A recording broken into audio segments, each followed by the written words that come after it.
Bon, ben du coup, je me suis décidé à attaquer la poignée de la porte latérale. Depuis que j'ai acheté le fourgon, j'ai la poignée arrière qui est manquante de la double porte arrière et la poignée de la porte latérale qui est présente mais qui est complètement cassée. Donc là, pour l'attraper avec les doigts, c'est vraiment une galère phénoménale, c'est un coup à se faire mal. Et le mécanisme était complètement foireux, à tel point que du coup, pour ouvrir, eh ben, il faut appuyer sur le... Il faut tirer sur le filin qui va venir déverrouiller la porte. Du coup, je me suis acheté une autre poignée neuve. Et puis ben là, j'en suis au stade où j'essaye de comprendre comment ça fonctionne.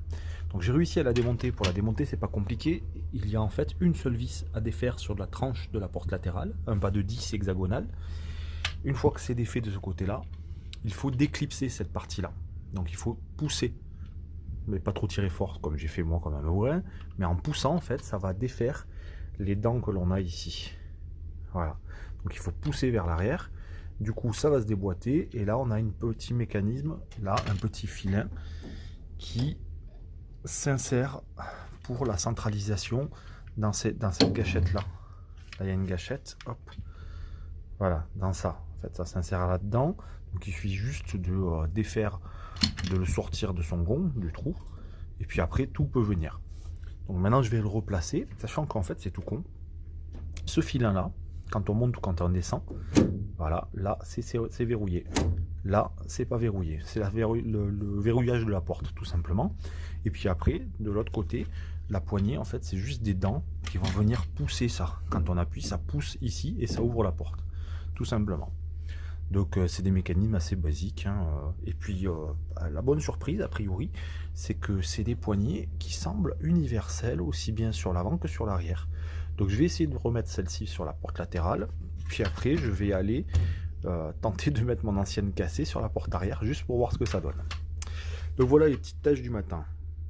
Bon, allez, je m'arrête pour ce matin. J'ai pas fait énormément de trucs. Je me suis surtout pris la tête sur cette fermeture là, que je vais devoir reprendre.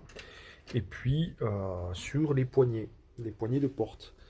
Alors du coup, j'ai carrément remplacé la poignée. J'ai une poignée toute neuve pour l'ouverture de la porte latérale. Euh, mais malheureusement, ça marche pas encore à fond parce qu'il y a visiblement un problème sur le mécanisme. Quand je déverrouille ici, ça déclenche sur le côté gauche, mais ça déclenche pas suffisamment sur l'arrière. Bon, dans tous les cas, c'est déjà beaucoup plus propre. Et puis j'ai le verrouillage qui fonctionne. Donc ça, c'est toujours bon à prendre. Voilà, du coup, l'ancienne poignée de la porte latérale qui est pétée, mais qui n'est pas mortelle. Elle est mortelle pour la porte latérale puisqu'elle est grosse à ouvrir, mais pas pour la porte arrière. Mais je l'ai reportée sur la porte arrière. Voilà, donc pareil, mécanisme fonctionnel. Donc voilà, je vais faire des essais, mais ça m'a l'air pas trop mal.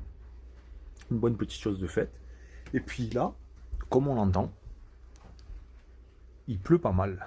Il pleut pas mal et je suis content de voir que j'ai toujours pas d'infiltration pour l'instant. Ils ont annoncé limite des inondations, donc je vais voir comment ça se passe au niveau de la pluie, si ça va mieux, si j'ai des traces ou pas là-bas.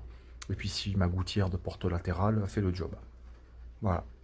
On verra bien en rentrant ce soir. C'est parti pour la journée de boulot.